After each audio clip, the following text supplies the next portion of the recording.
Bonjour Geoffrey, je te remercie d'avoir accepté de donner de ton temps pour cet entretien. C'est un grand plaisir de te recevoir aujourd'hui. Cela fait un petit moment que je te suis sur tes publications et à travers les différentes formations que tu mets en place. Et le but de cet entretien, c'est de faire plus en connaissance avec la charge émotionnelle que tu as pu vivre et de pouvoir faire un focus sur la manière dont tu as réalisé la gestion de stress et des émotions inconfortables que as pu vivre tout au long de ton parcours. Je crois qu'on peut te trouver assez facilement sur ton site, mapuissancementale.com, je crois, sur une page Facebook aussi, et puis on peut te trouver aussi sur LinkedIn, je crois. Oui, absolument. Écoute, bonjour déjà Vincent, merci pour de partager comme ça un moment avec moi. C'est toujours un honneur d'être invité comme ça et puis de partager sur des thèmes qui me passionnent. Donc un grand merci à toi. Et oui, donc les gens peuvent me trouver soit sur le site internet mapuissancementale.com ou de toute façon à taper ma puissance mentale, il y a forcément un réseau qui va sortir, Facebook, Instagram, LinkedIn. C'est toi qui sors en général. Oui, oui, oui. Ouais. Ce que je te propose, c'est de te présenter et puis tu compléteras si tu en as besoin. Avec D'accord. plaisir. Ok. Donc, Geoffrey Brochet est le fondateur de l'Académie La Puissance Mentale. Tu t'es libéré d'un poste de fonctionnaire de police pour te lancer dans la vie d'entrepreneur. Tu as un master de droit. Tu es champion du monde d'une discipline sportive, le kettlebell.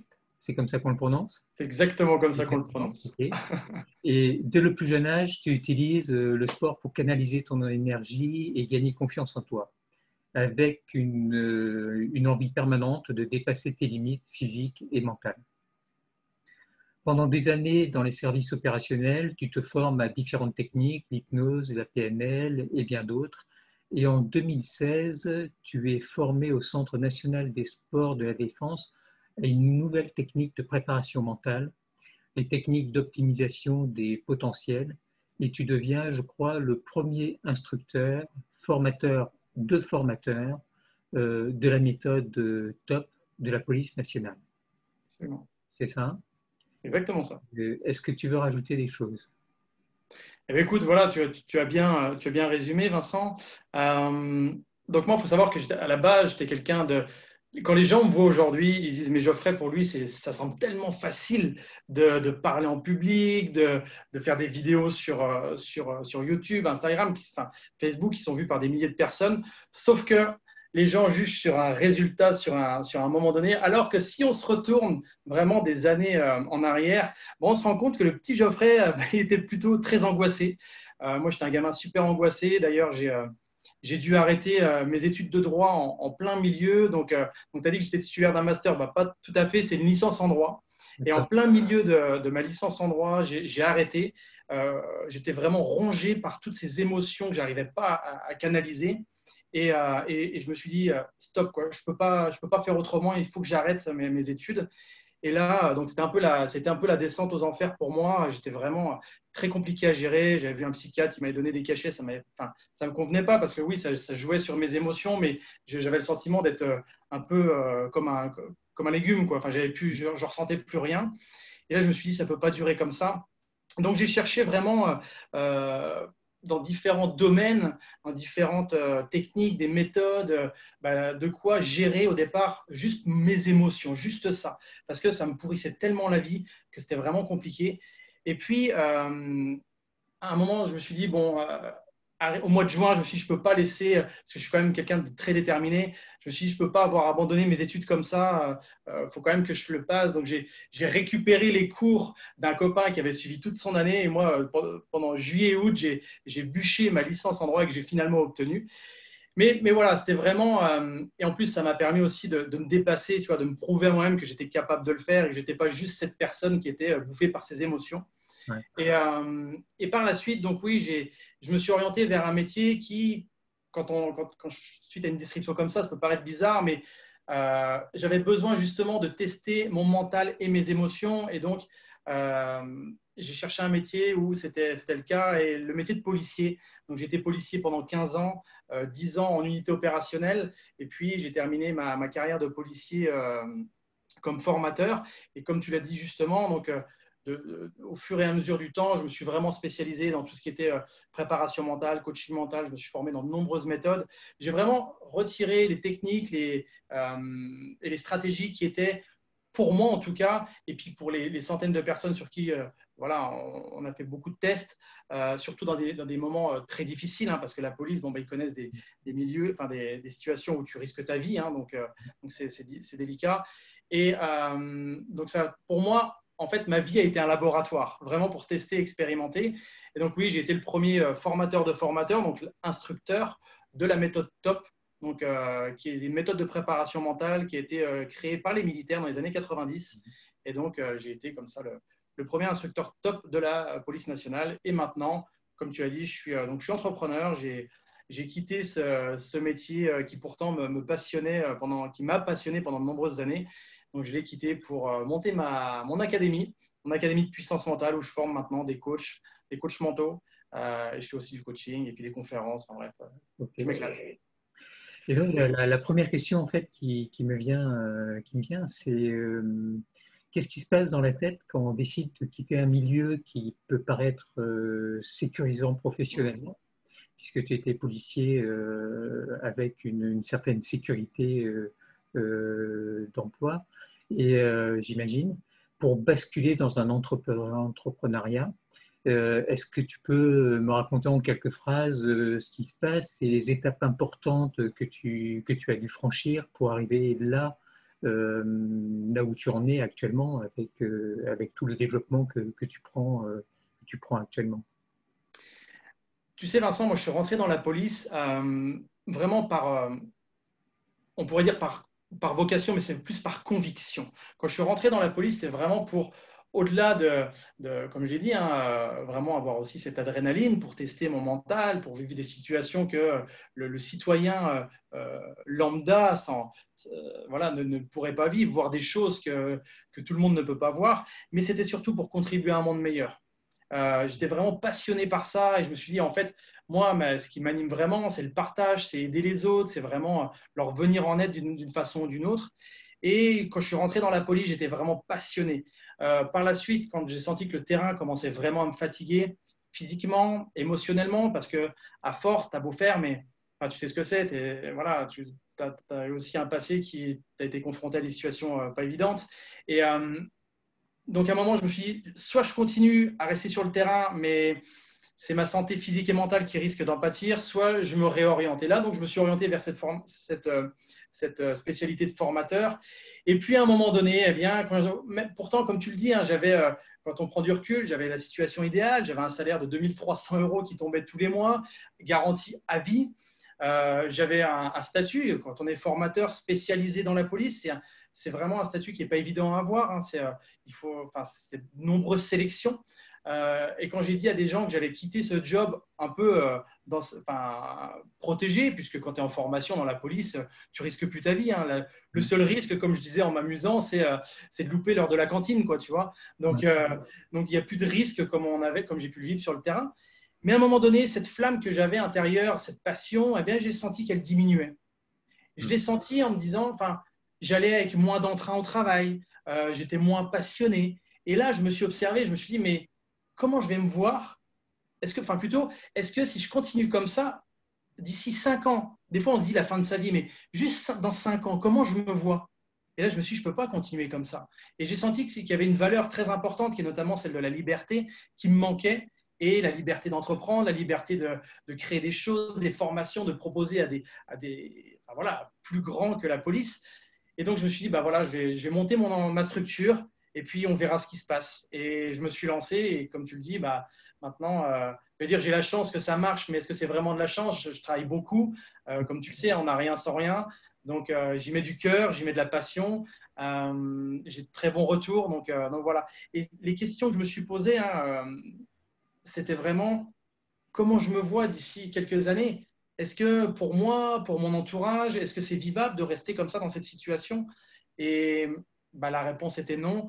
Voilà. Et après, vraiment le changement, bah, il a été… mais c'est pas fait en un instant. Bien souvent, les gens, ils jugent que sur un moment, mais ça a été vraiment un cheminement interne. Je me suis posé des milliers de questions. Je me suis dit, est-ce que c'est la bonne chose? Oui, non. Et puis, tu as ce côté aussi, tu te dis, ouais, mais si tu gagnes rien, enfin, moi, j'ai 2 enfants, j'ai une maison, j'ai des crédits. Je me dis, mais. Et puis, il y a des gens pour te rassurer, ils disent, mais tu es sûr que c'est la bonne chose, que ce que tu vas faire? Et donc, c'est des remises en question. Ils font ça pour te protéger, mais inconsciemment, ça devient challenger aussi. Et puis à un moment donné, bon, bah, faut y aller, quoi. Donc, je me suis engagé publiquement. Un matin, je me suis dit, voilà, c'est aujourd'hui. Je vais dire à tout le monde enfin, à tout le monde, à mon travail en tout cas, que je vais changer de métier. Et puis, c'était rigolo parce que quand je l'ai annoncé publiquement, les gens trouvaient ça normal parce qu'ils me voyaient tellement travailler depuis longtemps. Enfin, quand j'ai travaillé, ils me voyaient tellement partager déjà sur les réseaux et tout. Pour eux, c'est la suite logique. Mais pour moi, ce n'était pas forcément si logique que ça, tu vois. Donc, c'est vraiment le fruit vraiment d'un travail sur moi-même. En fait, c'est une évolution tout au long de ta carrière et puis l'aboutissement d'une sorte peut-être de routine qui s'est instaurée et qui t'empêchait d'avoir la liberté suffisante pour, pour t'épanouir pleinement.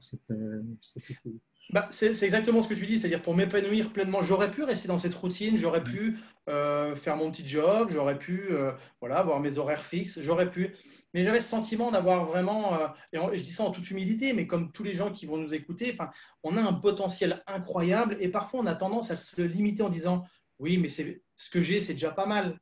Et puis voilà, donc alors qu'en fait, euh, si on ose, c'est juste le verbe oser, si on ose franchir, aller un petit peu sur, peut-être aller voir un peu ce qui se passe ailleurs, eh ben, on se rend compte qu'il y a des choses qui sont parfois différentes, qui sont aussi, qui peuvent vraiment nous épanouir encore plus. Donc, et actuellement, enfin, j'ai aucun regret, aucun. Dernièrement, j'ai un ancien collègue qui me dit alors Geoffrey, où est-ce que tu en es? Il me suit sur Internet. Et il me dit, ça a l'air de super bien marcher. Je dis, oui, ça marche bien, mais en plus, je regrette rien. Enfin, je travaille peut-être plus qu'avant, mais vu que je fais quelque chose qui me passionne, j'ai pas le sentiment de travailler, en fait. Ouais, d'accord. Est-ce que tu définirais une mission de vie dans ce que tu fais? Ah oui, oui, vraiment, clairement. C'est-à-dire que, tu sais, quand j'étais policier, moi, bah, d'ailleurs, ça porte le nom, hein, on part en mission, de risquer sa vie pour sauver celle des autres. J'ai vraiment ce sentiment, encore aujourd'hui, de faire ce travail-là, enfin, de cette mission-là plutôt. C'est-à-dire que moi, j'ai vraiment le sentiment, par tout ce que je fais, quand je forme des gens en tant que coach mentaux, c'est pas juste je les forme, ils me rémunèrent pour ça, c'est je les forme et j'ai cette ambition en me disant, je les forme et eux, à leur niveau, vont pouvoir diffuser, aider les autres, vraiment à aller mieux. Donc, c'est vraiment, c'est toujours cette mission. Et tous les matins, je me lève en me disant, mais comment je vais faire pour pouvoir aider un maximum de gens, et ça me passionne. C'est vraiment juste aller même jusqu'à ce niveau que lorsque je discute avec quelqu'un, je fais tout pour qu'il y ait un avant et un après, tu vois. C'est-à-dire que cette personne reparte avec une idée, une clé, une astuce, enfin vraiment qui est sans non plus lui imposer, vraiment que ça soit fait de façon complètement naturelle, mais que ce ne soit pas juste un échange bateau, tu vois, vraiment, et qu'elle se dise, ah, bah, c'était sympa, on a eu un bel échange, et elle ressort un peu différente que ce qu'elle était juste avant. C'est mon ambition. Alors, ça marche pas tout le temps, hein, mais en tout cas, je mets tout en place pour… Je pense pour y arriver. Exactement. Dans ce type de changement, j'imagine que l'entourage proche peut se poser des questions, peut avoir des inquiétudes. Est-ce que tu avais un soutien inconditionnel de ton entourage et qui te suivait totalement dans les choix que tu pouvais faire? Ou ça demandait des explications et ça peut créer des stress supplémentaires? Eh bien, les deux à la fois. C'est-à-dire que j'ai eu du soutien et j'ai eu des personnes qui étaient stressées, mais pour moi, en fait. C'était vraiment, encore une fois, quand les gens te disent, mais est-ce que tu fais bien, t'es sûr? C'est pas forcément pour te décourager, c'est aussi pour te protéger. Et bon, moi, j'ai la chance d'être avec une femme depuis plus de 20 ans et qui me soutient dans tout ce que je fais. Et quand elle voit, en fait, je pense que la clé, c'est quand les gens voient que tu es connecté vraiment à ce que tu veux, ils se rendent compte que ils peuvent pas t'en empêcher. Donc, ils vont au contraire, enfin, en tout cas les personnes qui sont bonnes pour toi, elles vont vraiment être là pour te donner des conseils, des petits coups de main. Mais après, quand tu es dans un changement comme ça qui est important, ce qui est aussi important, c'est de s'entourer de bonnes personnes. Euh, que, et n'ayons pas peur des mots, c'est-à-dire que des fois, dans notre entourage, proche ou moins proche, hein, il y a des personnes qui sont plus ou moins toxiques. Moi, je les appelle aussi les vampires d'énergie. C'est ces gens qui, sans le vouloir consciemment, hein, mais ont tendance parfois à nous tirer vers le bas. Et quand on est dans des situations de changement, c'est aussi important parfois de se poser la question, est-ce que je reste aussi longtemps avec ces personnes ou est-ce qu'au contraire, je mets un petit peu de distance sans forcément couper les ponts, mais parfois prendre un petit peu de distance, c'est bon pour nous et parce que on sait qu'en ce moment, on a besoin d'énergie, quoi. C'est un petit peu comme un sportif de haut niveau qui préparait une compétition. Ben, c'est peut-être pas le moment d'aller manger à McDonald's tous les jours, quoi. Donc là, c'est un petit peu un peu le même principe. Donc oui, moi, j'ai eu énormément de soutien, mais parce que j'ai pris ce temps aussi d'expliquer les choses aux gens qui me sont proches. Mais j'ai aussi beaucoup de stress. Ma femme, moi, me dit, écoute, Geoffrey, moi, je te suis à 100%, mais au départ, j'aimerais que tu prennes juste une disponibilité. Comme ça, si jamais, même si j'ai 100% confiance dans ton projet, mais si jamais ça ne marche pas, tu peux revenir dans la police. Donc moi, je lui ai dit oui, on va faire comme ça, mais dans ma tête, je savais très bien que je ne repartirais pas en police, quoi. J'étais vraiment. Attends, j'ai la caméra qui fait un petit flou. Hop, hop, et normalement, voilà, ça revient. Donc, il y a vraiment. Donc, ce qui est important, c'est vraiment, quand on veut changer comme ça, c'est d'être convaincu de ce que l'on veut. Et quand tu es convaincu, bah, les gens, ils sentent que tu as une énergie où tu es inarrêtable, en fait. Ouais, en fait, ils ressentent en fait que tu y vas et que de toute façon tu vas y aller. C'est tellement fort en toi que l'énergie que tu fais, que tu ressors, que tu sors, elle leur fait comprendre que de toute façon tu y vas, que quoi qu'ils disent, tu vas y aller. Ouais. Exactement, exactement. Et donc ces prises de changement là et de position étaient donc générateurs de stress et d'émotions peut-être inconfortables. Euh, Tu lui avais déjà appris, toi, des outils, tu avais pioché à droite à gauche, et comme tu étais déjà formateur de certaines techniques, est-ce que tu les as utilisées pour justement franchir des caps, ou bien tu t'es fait aider en plus pour se franchir, et tu t'es entouré de personnes justement bienveillantes pour aller encore plus loin? Ouais. Eh bien, écoute, moi, tout ce que je propose dans mes formations, je l'applique pour moi. D'accord. C'est ce qui me donne aussi, c'est souvent le retour que j'ai des gens, ils me disent, Geoffrey, tu incarnes ce que tu nous proposes. Et c'est vrai que toutes les techniques, toutes les stratégies, je les mets en place. Et comme ça,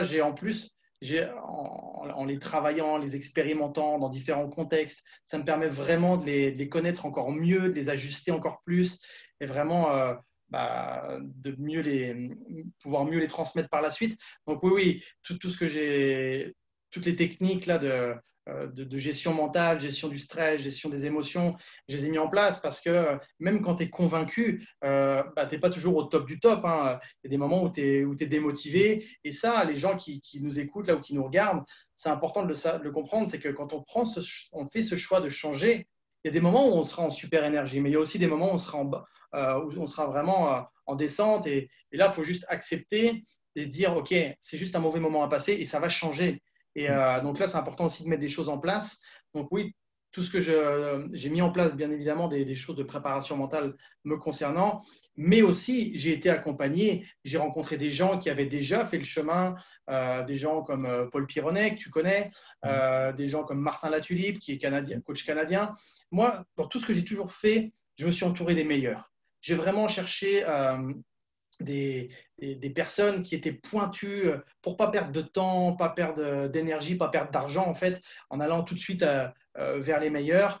Et parce que d'ailleurs, je pense à ça, un soir, j'avais Paul Pironnet qui était au départ, je le voyais comme un mentor, quelqu'un que je voyais sur les vidéos YouTube. Et puis maintenant, c'est devenu un ami. À force, on est vraiment, on a une relation très proche. Et un soir, comme ça, on mangeait ensemble et je lui dis, Polo, comme ça, si tu te retournes sur ton passé, quelles erreurs que tu as pu faire que tu pourrais me transmettre pour que justement je ne les fasse pas.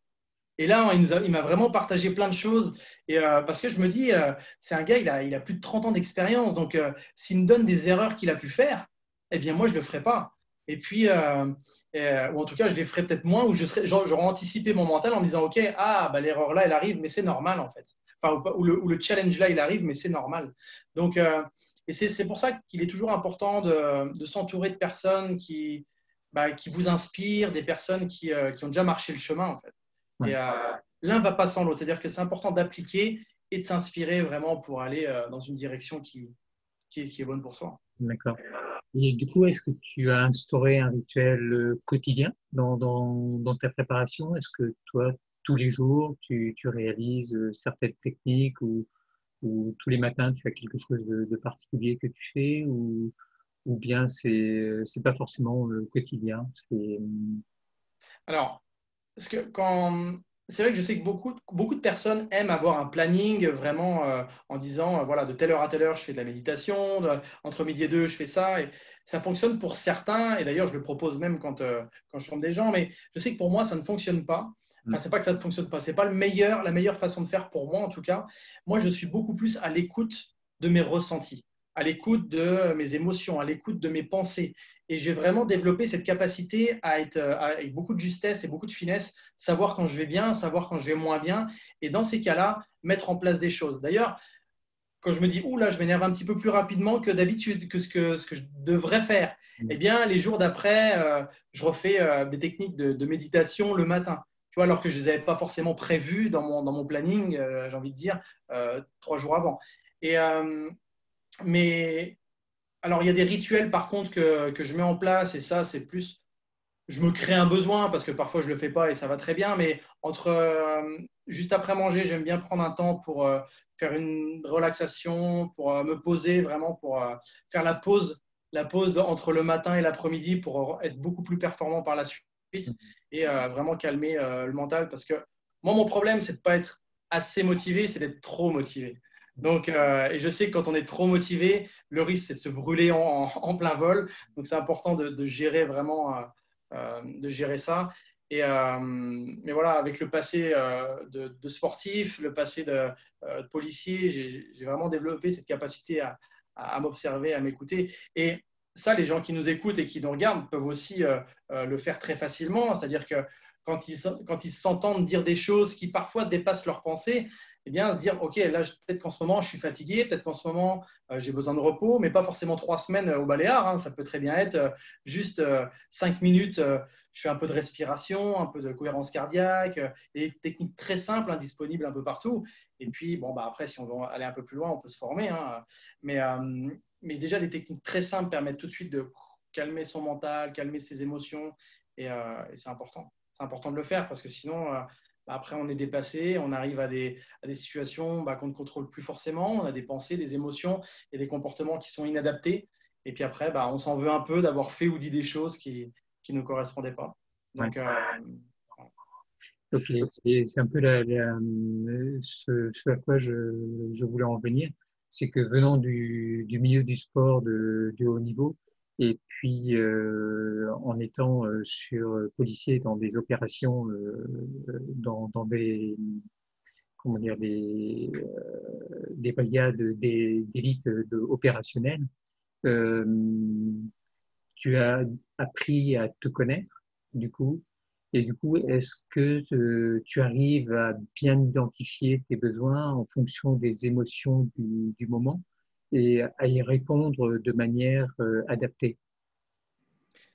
alors ça, oui, c'est-à-dire que, alors, juste une petite précision, quand j'étais en police, en unité opérationnelle, c'était une unité spécialisée sur le département. Je n'étais pas au RAID, je n'étais pas au GIGN, donc voilà, c'était une unité spécialisée du département en région parisienne. Euh, En fait, mon objectif vraiment, c'est de, quand je m'observe et que je vois que soit une émotion ou un stress dépasse, commence à être complètement inadapté, hein, je mets en place des choses. Bien évidemment, à 97%, ça fonctionne. Maintenant, je suis humain et comme tout le monde, il y a parfois où ça dépasse. il y a des choses, je peux m'énerver, comme bah, tiens, il n'y a pas plus tard qu'il y a il y a 2 jours en arrière, je fais des travaux chez moi et je sectionne le câble ADSL. Alors ça peut paraître complètement banal pour certaines personnes, sauf que moi, si j'ai plus d'Internet, toute mon entreprise bah, ne peut pas fonctionner. Mm. Donc là, j'ai eu un moment où je me suis énervé envers moi-même et ma femme qui vient pour me rassurer, elle me dit, mais Geoffrey, écoute, on va trouver une solution. Je dis, écoute, là, j'ai juste besoin d'un instant, parce que je sentais que ça montait. Et je me suis dit, plutôt que de m'énerver après tout le monde, ça n'aurait aucun intérêt. Donc, je vais me poser. Donc, ça a duré, allez, en tout et pour tout, peut-être 5 minutes, grand max, peut-être 3-4 minutes, je ne sais pas, mais où j'ai vraiment, je me suis reposé. Puis après, j'ai eu j'ai pris des décisions qui étaient beaucoup plus adaptées que sous le coup de l'émotionnel. Donc, vraiment, mon objectif permanent, vraiment, mon leitmotiv, c'est de toujours être en capacité de m'observer pour mettre en place des clés qui puissent vraiment permettre de diminuer ses émotions quand elles se dépassent. Et les gens disent, oui, mais tu fais quoi? Souvent, c'est la question. Mais très simplement, hein, technique de respiration et puis changer son discours intérieur plutôt que d'être focalisé sur le problème, être focalisé sur une solution qui est adéquate. Mais ça, on peut le faire quand déjà on a descendu un peu au niveau émotionnel. On a diminué au niveau réactionnel un peu excessif. Oui. À ce moment-là, on a l'esprit qui est un peu plus libre pour pouvoir réagir de manière adaptée. Du coup. Faut déjà éteindre le feu, en fait, le feu intérieur, parce que quand la maison elle brûle, c'est pas là qu'on peut prendre une décision. On va mettre on va éteindre un peu le feu, puis après on va prendre du recul par rapport à ce qui se passe, et là on va prendre des meilleures décisions. D'accord, ok. Et est-ce que tu as eu des impulsions, des influenceurs, des rencontres qui t'ont permis d'évoluer pour arriver aux enseignements que tu développes actuellement? Alors oui, forcément, bah déjà tous les gens qui ont pu me former, hein, les gens enfin, s'auto-proclamer en disant j'ai appris ça tout seul, pour moi c'est impossible. J'ai été formé dans de nombreuses méthodes et les personnes que je citais juste avant, Paul Pironnet, Martin Latulippe, c'est voilà, 2 grandes personnes qui m'ont vraiment aidé dans mon développement. Et d'ailleurs, s'ils nous regardent, je les remercie. Et après, il y a vraiment tu vois, je vais peut-être répondre je vais te donner une réponse qui peut paraître un peu étrange, mais c'est surtout les gens avec qui j'ai pu tester des techniques qui m'ont appris énormément. Tu vois, c'est-à-dire que quand j'avais appris des techniques et que je les partageais à des amis policiers de certains groupes très spécialisés, hein, du RAID, de la BRI, tout ça, enfin où ils vont vraiment, ils interviennent vraiment sur des situations très très dangereuses. Ils testaient des techniques que je leur proposais et ils me donnaient un retour. Et là, j'apprends toujours puisqu'ils me donnent toujours des feedbacks. Et ça, c'est ce qui me fait vraiment grandir parce que moi, je teste à mon niveau, mais quand il y a des centaines de personnes qui vous donnent des retours comme ça, c'est juste énorme. Et là, pour moi, le meilleur enseignant, c'est le terrain. C'est vraiment, on a beau apprendre des choses, faut tester sur le terrain, on voit ce que ça donne et après on recalibre. C'est un petit peu comme la méditation. Maintenant, la méditation, on en parle dans tous les journaux, on en parle partout comme quelque chose d'extraordinaire et c'est très bien la méditation. Mais heureusement qu'on n'a pas attendu les études scientifiques pour pratiquer la méditation, sinon on aurait perdu des milliers d'années. Tu vois, parce que la méditation, c'est quelque chose qui vient du terrain. Et ça, c'est donc le meilleur. Des fois, moi, quand les gens me disent, mais Geoffrey, c'est juste ça comme technique, je fais teste-le et reviens me voir avec un retour et on va recalibrer, on va réajuster pour qu'après, cette technique-là qui paraît comme ça, d'apparence toute simple, tu l'ajustes au mieux pour toi. Donc, et c'est tous ces échanges-là, et j'en ai encore, enfin, j'en ai plusieurs par jour. C'est ça qui me nourrit au-delà des formations que j'ai pu faire. Hein. C'est ça qui me nourrit. Et puis, je me forme toujours parce que pour moi, c'est toujours important de se former. Il ne faut pas rester sur ses acquis. Et voilà, donc, les gens qui m'ont inspiré, il y en a des milliers parce que même la personne qui n'a pas cette volonté d'être inspirante pour moi, elle l'est quand même parce que je retire toujours un enseignement de sa part. D'accord. Ouais, ça me fait penser un peu en tant que thérapeute, des fois, quand mes patients me demandent certaines choses et je leur dis, eh ben, vous allez respirer de cette manière-là. Alors, ils me regardent avec des grands yeux en disant, eh, c'est pas ça que je suis venu chercher. Alors, je leur explique un peu le truc et puis ça passe. Et finalement, la conversation suivante, finalement, ils me disent, ouais, c'était bien quand même. Bah oui, c'est ça. C'est vrai, on est des choses très simples et en fait qu'on oublie. Les gens sont On a l'impression que les gens sont complètement en apnée actuellement. Bah, en plus, si tu me permets, Vincent, je rebondis juste sur ce que tu dis, c'est qu'actuellement, les gens sont beaucoup dans le savoir. Les gens savent ce qu'ils doivent faire, mais très peu appliquent ce qu'ils doivent faire. Donc, on est beaucoup dans de la boulimie de savoir. On apprend, on apprend, on apprend des choses. Des gens lisent des milliers de livres ou regardent beaucoup de vidéos YouTube. Mais la question qui est importante de se poser, c'est, OK, cette clé-là que je viens d'entendre, combien de fois par jour je la mets en place? Mm. Combien de fois dans ma semaine je l'ai mise en place? Et une technique de respiration, on peut en donner une qui est très simple. Tu inspires pendant 5 secondes, tu expires pendant 5 secondes, tu fais ça pendant 5 minutes. Voilà, ça c'est une technique très simple, applicable, il n'y a pas besoin de matériel, il n'y a pas besoin de… Tu appliques ça, et tu le sais autant que moi, tu appliques ça 3 fois par jour, et la personne va avoir… Ah, j'ai encore ma vidéo qui se trouble, décidément, hop, hop, et voilà, ça va mieux. Et la personne, juste à appliquer ça 3 fois par jour, mais il y a des effets qui vont se passer au niveau de ses pensées, au niveau de ses émotions, au niveau même, tu le sais mieux que moi puisque tu es médecin, au niveau de sa pression artérielle, tout ça, il va vraiment avoir un impact très intéressant au niveau de sa physiologie, mais ça, on a beau le savoir, si on ne l'applique pas, bah, ça ne marchera pas, tout simplement. Ouais, je suis d'accord avec toi. Dans la gestion du stress et des émotions, on parle beaucoup de techniques et les gens nous sortent beaucoup de techniques. Mais est-ce que tu penses qu'une adaptation de d'hygiène de vie peut être un plus, peut apporter quelque chose de supplémentaire dans justement cette gestion et cet apprentissage? Oui, c'est-à-dire qu'en fait, en fonction de ta façon de manger, ça va vraiment impacter, il va vraiment avoir un impact sur ton énergie. Mm. Et si tu as une énergie qui est basse, forcément, tes pensées, tout simplement, hein, si on parle d'un extrême, quand les gens sont malades, c'est pas à ce moment-là qu'ils vont avoir des projets de dingue, c'est pas à ce moment-là qu'ils vont vouloir passer à l'action. Donc, bah, c'est la même chose. Quand on mange des choses qui sont… tu me parlais bien de nourriture, hein, c'est ça, enfin, c'est Ouais. d'hygiène. Voilà. Donc, en fonction de ce que tu manges, ça va aussi impacter sur tes façons de penser, sur tes émotions. Et enfin, si on prend un bon repas, une bonne raclette avec du bon vin, enfin voilà, on va être. Et après, si on dit OK, maintenant, il va falloir réfléchir sur un projet, ça va risque d'être un petit peu compliqué.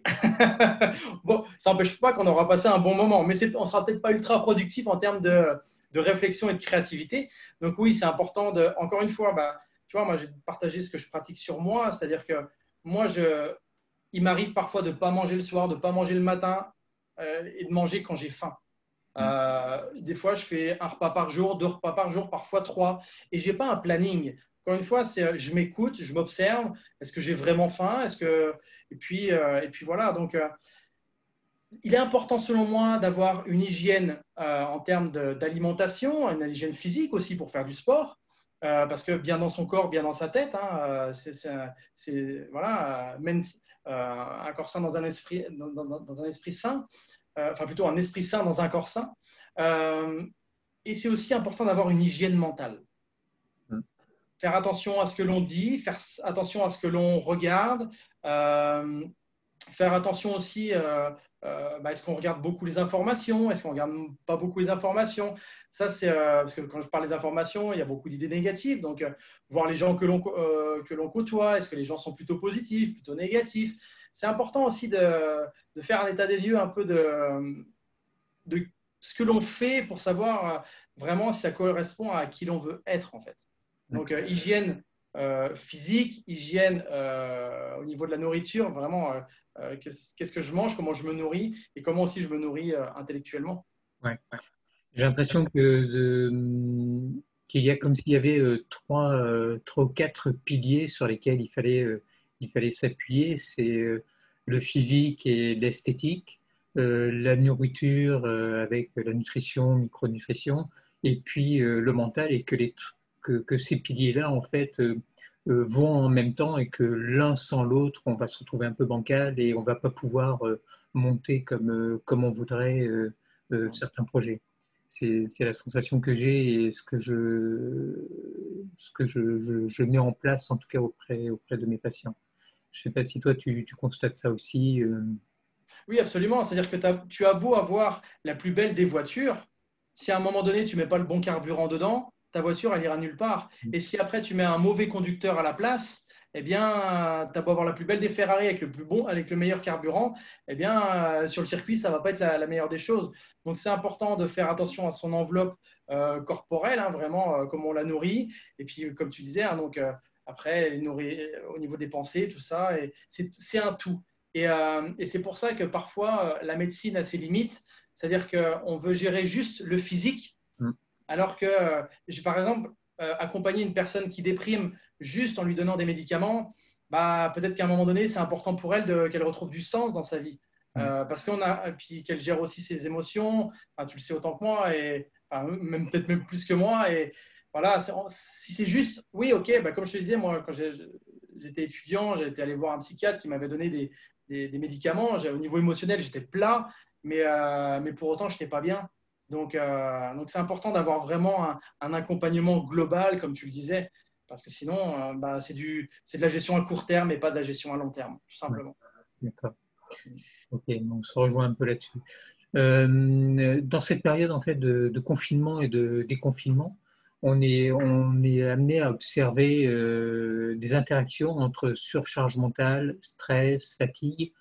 Pour toi, est-ce que ça va porter de nouveaux concepts? Il y a beaucoup je lis à droite à gauche certaines choses, et beaucoup de gens disent qu'ils sont en train de développer de nouveaux concepts pour l'accompagnement des gens.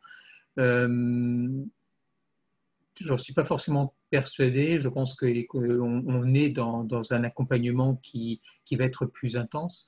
Mais est-ce que pour toi, s'il va y avoir de nouveaux concepts, de nouvelles choses à apporter, ou ça va être plutôt renforcer ce qu'on sait déjà euh, et, euh, et être plus présent?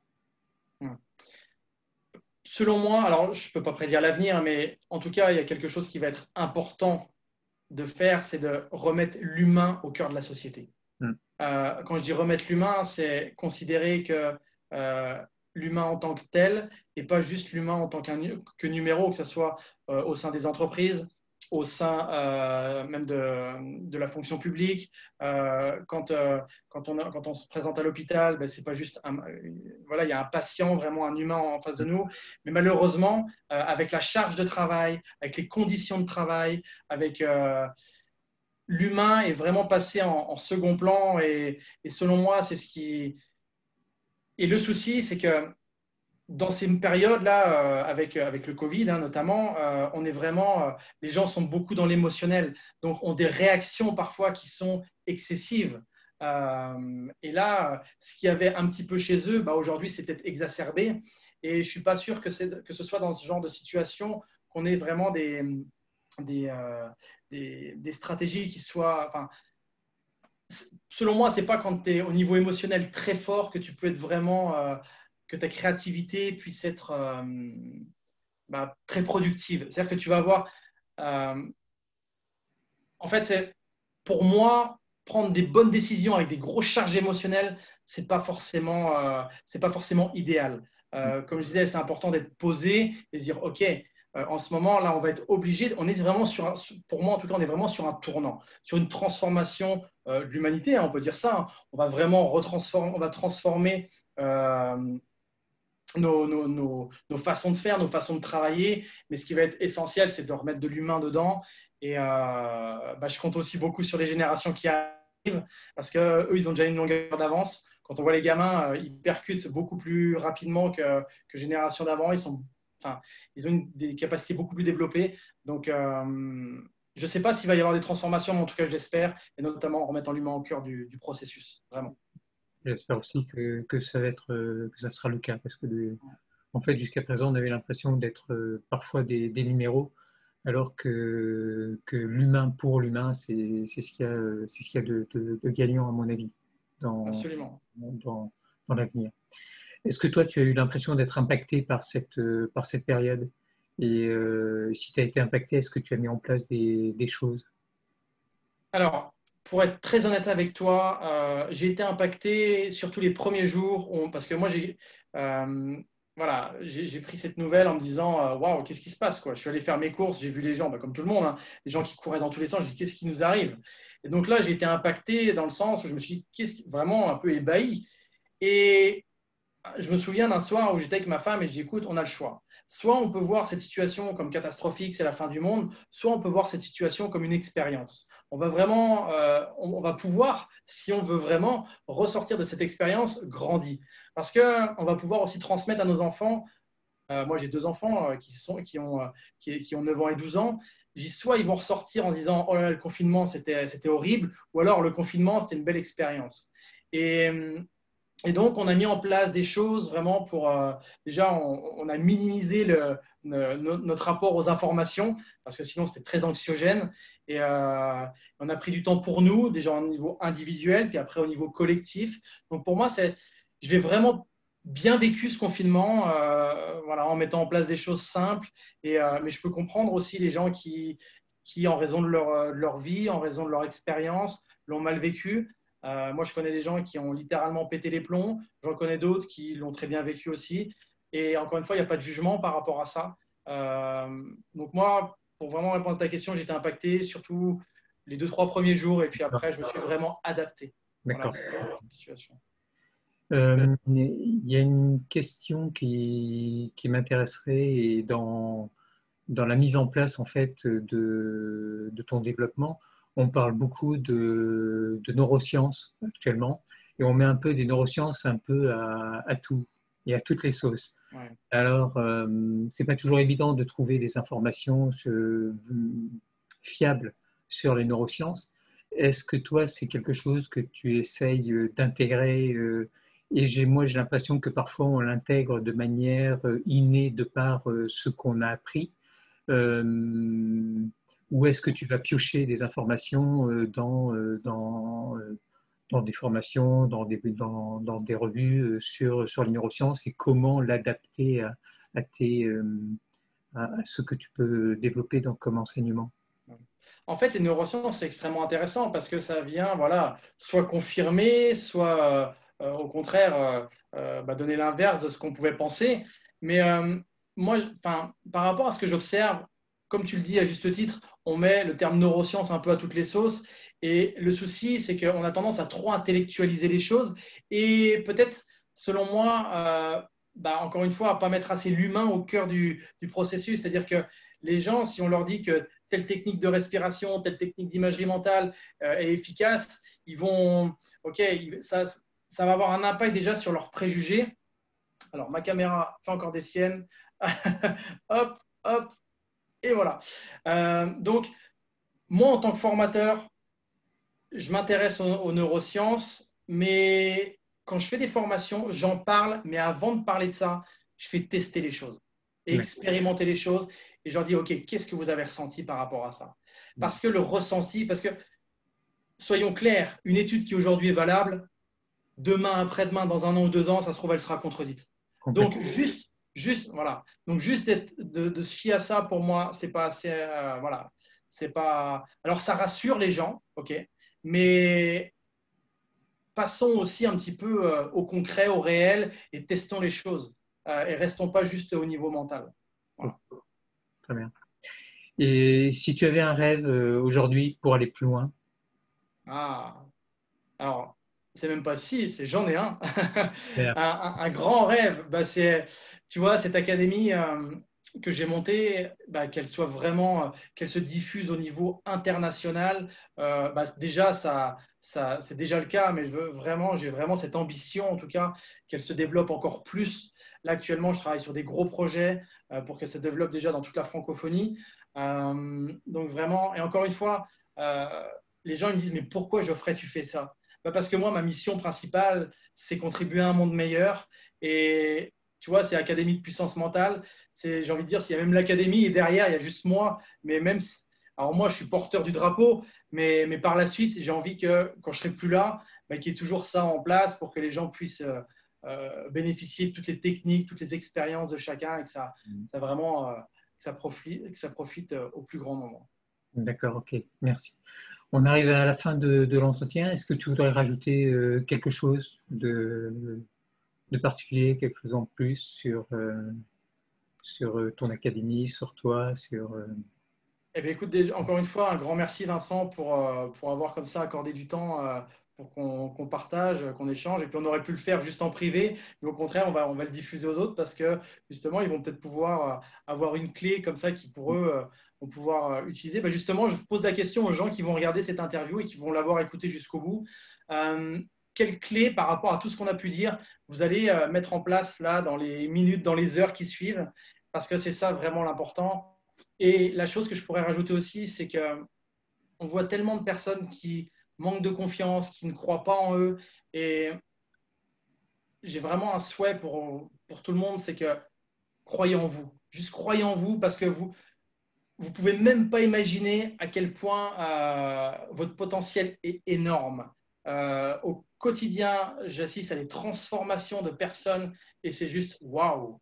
Donc, donc, il y a des personnes qui disent, mais je sais même pas comment ça se fait, mais en 2 mois de temps, j'ai progressé beaucoup plus vite qu'en 10 ans, quoi. Donc, mais il suffit juste d'en prendre conscience, de le vouloir et de mettre des actions en place, tout simplement. D'accord. Donc, croyez en vous. Ok. Ben, je te remercie beaucoup pour ta générosité et puis pour tous les échanges que tu as pu nous donner.